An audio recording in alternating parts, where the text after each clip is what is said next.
Hello and welcome to Edbed Leadership. The second misconception that we're going to be looking at about leadership is leadership versus authority. You heard me right. You don't need a title to lead, and having one doesn't make you a leader.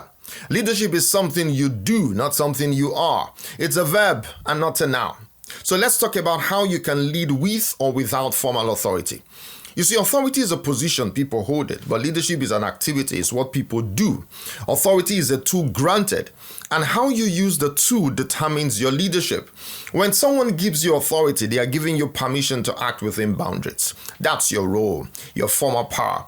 But leadership often asks you to step beyond those boundaries to mobilize people for a greater purpose. Authority can make people obey you. Leadership makes people trust you. Now let's distinguish between two kinds of authority.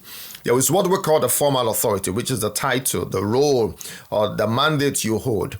But informal authority is the trust and credibility people grant you over time.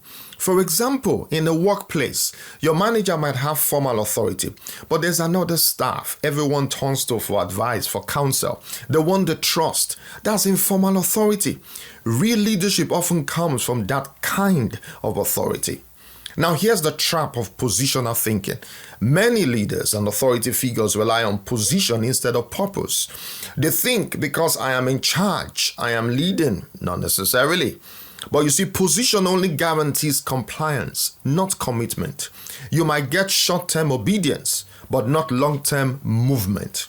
Leadership begins when you use your authority to serve a larger cause, not to protect your position. Now consider this example.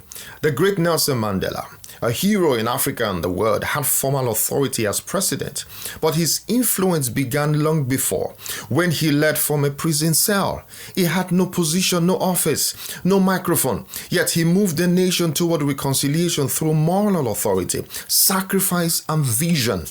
His leadership wasn't given by a title, it was earned through character and courage. Adaptive leadership often push leaders beyond their former roles. When you exercise leadership without authority, you take risk because you are challenging comfort zones and power structures. But that's how real change begins. Authority maintains order.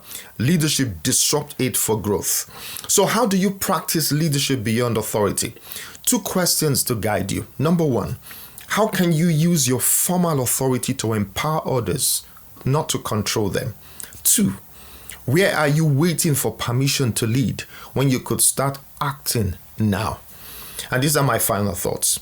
You can have authority without leading, and you can lead without authority. The true test of leadership isn't the title you hold, it's the impact you make. So, don't wait for a title or a corner office to lead. Start where you are, because leadership isn't about power, it's about purpose. Thank you for staying tuned and watching. See you soon.